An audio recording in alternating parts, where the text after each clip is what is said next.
Good morning. Welcome to Dr. Shanon Live. I'm going to give everyone a chance to get their notifications and to sign in before we get started this morning.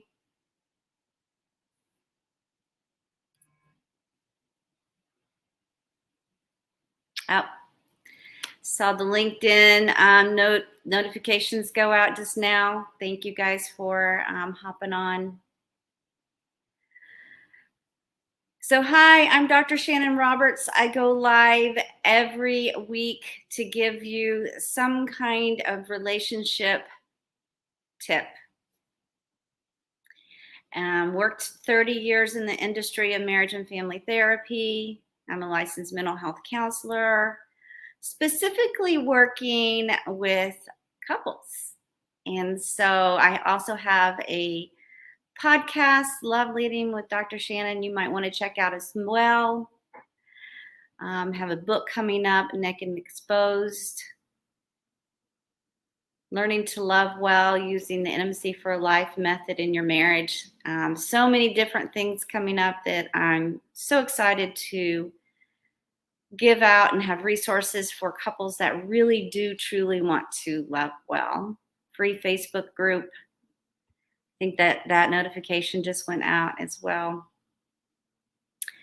So that being said, guys, I have been in a series this year, 1 week at a time, talking about tips that healthy couples do. Last year, I walked you through steps, one emotional shift at a time, creating connection in your relationship. And we really had to address all the things that weren't necessarily going right, the things that truly eroded intimacy. And so this year I was just really thinking, I just want to talk about the good stuff.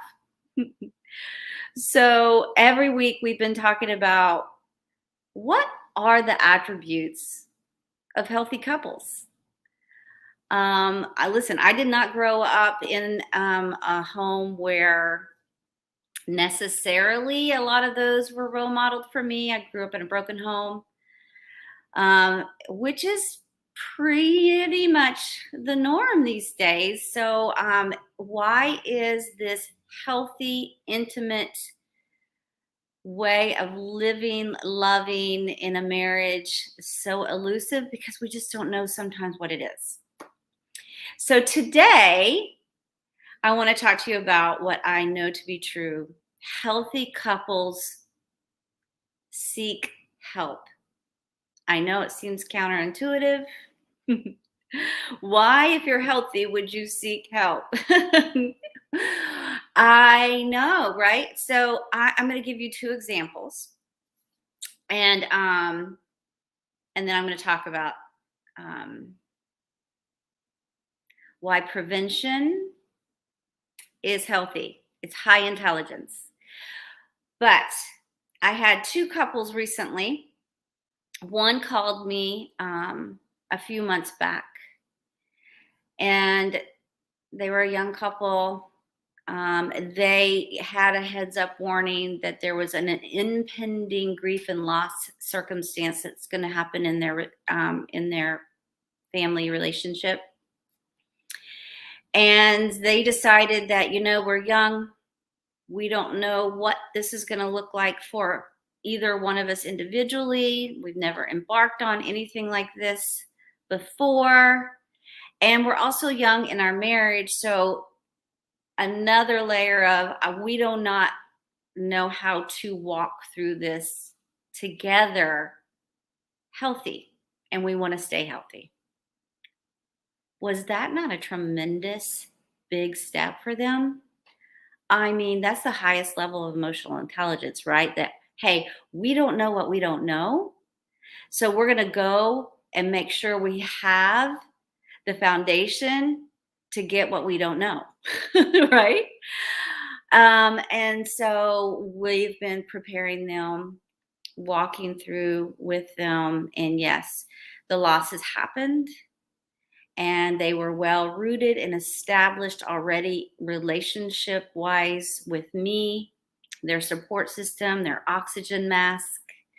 We had already kind of helped them walk through some steps that could be taken prior to the unexpected um, period of time, but with the expected loss that they knew was coming.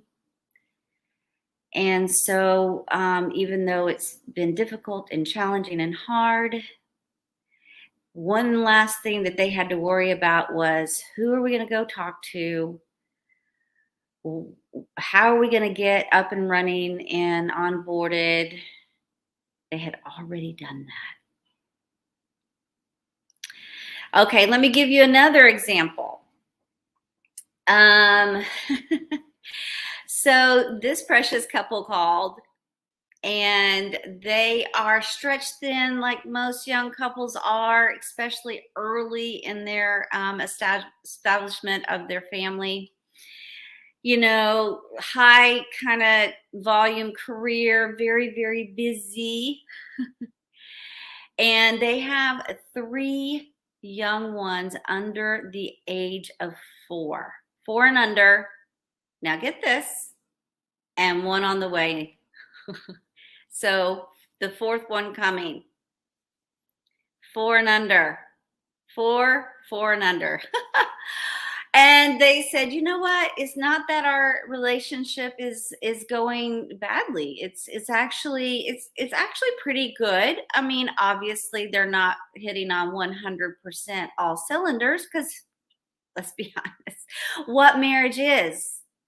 But they said, you know what? This is going to be a gift for our marriage, as an anniversary gift for one another, because they anticipate when this 4th one comes that it's going to be a really challenging chapter.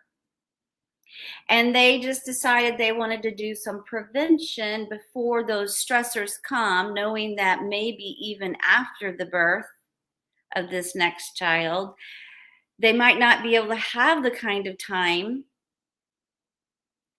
to be able to focus on the relationship. So they're just putting some steroids in on the front end of this next chapter. I think that is amazing. You don't have to get to a place of total brokenness or disconnection, or even to that place of last ditch effort to say, this is the most important relationship, and I'm going to give it that key priority in my time and attention, effort, and focus. And if I just don't know what I don't know, to continue to make it better, why wouldn't we go talk to an expert? Because we do it in all the other areas of our lives. I mean, we know how to balance a checkbook and we know how to pay our bills, but yet we go see a financial expert to help us invest in our future. We don't always just wait until we're at a place of sickness to go to the doctor. We actually go as an annual checkup and prevention. So why wouldn't we do that equally the same on a health model in our relationship too? That there are always consistent tweaks and improvements that we can make. And this is the most important investment, because you are with this person longer than you were with your parents. You are with this person longer than you're going to be with your children. You are with this person longer than you would likely be in your career setting. So why wouldn't you put that oxygen mask on your most important relationship and make sure it can be the best of the best of the best? One question I ask my couples, especially the ones that are on maintenance: we've done the hard work. They do their check-ins, just like their annual physical checkups. They just say, We want to make sure we have the bumper guards on and we don't stray too far in the gutter before we have to do any more corrective measures. So we did the hard work and we're going to ensure our investment and we're going to continue to come and do our checkups. And some couples do that once a year. Some couples elect twice a year. Some people say quarterly, while others even say monthly because they enjoy it. But anyway, one question that I ask my couples is, okay, scale of 1 to 5, each one of you, rank 5 being the most. How satisfied are you in your relationship, kind of as a general big picture whole? And then sometimes we take it down to categories. How do you feel like they're showing up loving you well? How do they feel? How do you feel that they are showing up being available to you? How do you feel that they are showing up with full emotional engagement, availability for recreational partnership? How, on a scale of 1 to 5, do you feel like you are having conversations about meaning and purpose and directional living? Where do you rank in satisfaction on the intimacy aspect, physically and sexually? And there's a difference. If you haven't heard me talk about it, I'm eventually going to again, I'm sure. But anyway, but then, scale 1 to 5, how satisfied are you in the relationship right now? Because we're taking an inventory, we're taking a temperature, doing a thermostat check. And inevitably, they'll give, one will give a number and the other one will give a number. Sometimes I make them hide their number in their hand and do it at the same time, But in general, healthy couples who are on their checkups kind of know how to already do this check in. And they kind of know Dr. Shannon's going to ask them this kind of a question anyway. So they're smart enough to know, well, how are you going to answer? So they're not taken off guard. But sometimes, let's say they give a 4. Okay, that's actually really good because they understand there's always ways of improving and tweaking and deepening how they're loving well with one another. So my question is that, okay, for if you're both at a 4, tell me what would need to happen to get to 4.5.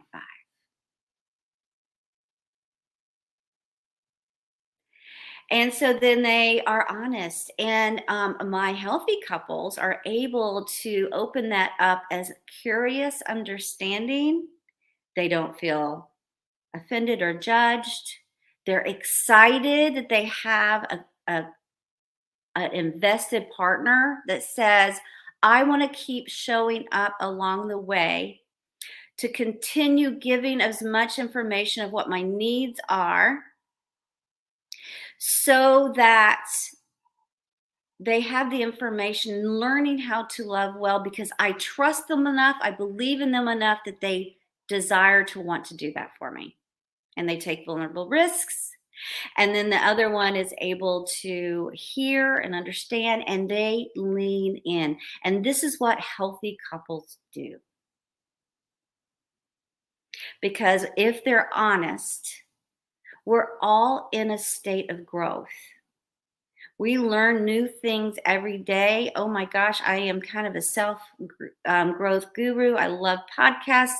I love information, and we're constantly like barraged with new information and new understanding, and embracing differing perspectives and opinions and inclusions. This is the age.